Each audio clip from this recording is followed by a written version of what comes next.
बहुत सुंदर भगवान शंकर जी ब्याह करे लैलथि जेना कि शिवरात्रि यह पर मनायल जाय छे। भजन निक लगे ना सबके।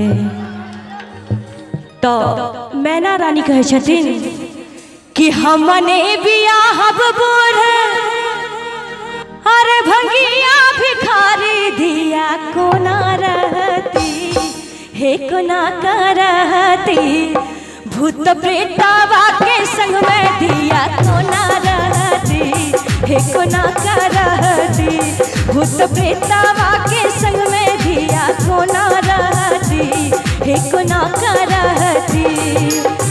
गौरी ने बियाहब बूढ़ भंगिया भिखारी दिया कोना रहती गौरी ने बियाहब बूढ़ भंगिया भिखारी दिया कोना रहती। और ऐसा पहले कहने चलत जे हल्ला करियो। हल्ला काल में हल्लो कयल जाय छे लेकिन भजन में हल्ला ओते नहीं हेबाक चाहिए। कने सब गोटे मीठ मीठ ताली हो जाके हाथ उठा के सब गोटे के ताली हेबाक चाहिए कि भूत प्रेतवा के संग में दिया कोना रहती हे कोना करहती भूत प्रेतवा के संग में दिया कोना रहती हे कोना करहती।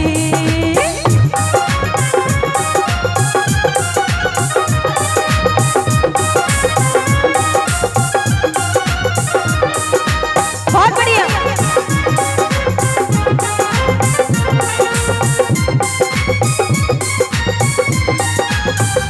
जय हो।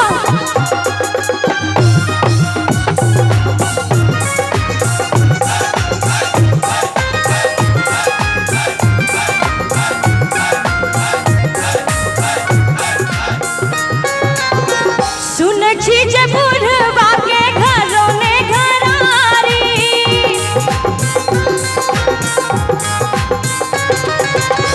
सुन छी जे बुढ़वा के घरों ने घरारी भरल पड़ल छे भांगक बारी हो भांगक बारी। और कि बसहा बरद से हो कि बसहा बरद से हो मारे लथार दिया कोना बनती कि बसहा बरद से हो मारे लथार दिया कोना बनती। चाची एक बेर अहाँ सब हाथ उठबियौ ने भजन भ रहल छै ने कोनो दिक्कत नहीं सब केओ के हाथ उठबाक चाहिए। उठाबियो ने कोनो दिक्कत नहीं छै ने भजन हो रहल छै ने सीधा सीधा हाथ उठा के कि भूत प्रेतवा के संग में दिया कोना रहती हे कोना करहती भूत प्रेतवा के संग में दिया कोना रहती हे कोना करहती। बहुत बढ़िया।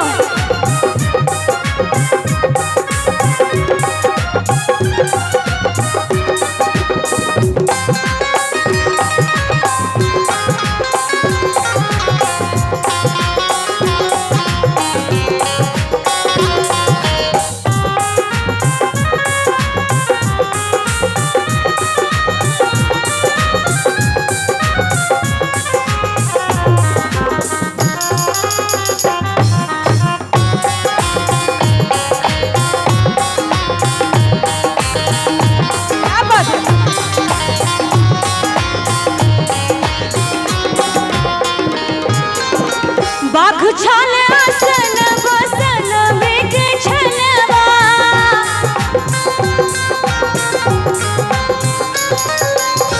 बाघ छल आसन बसन मेघ छलवा रंग बिरंगक सापक मलवा हो सापक मलवा कि विषधर के डरे कियो भीखो ने दै छै दिया भूखे मरती।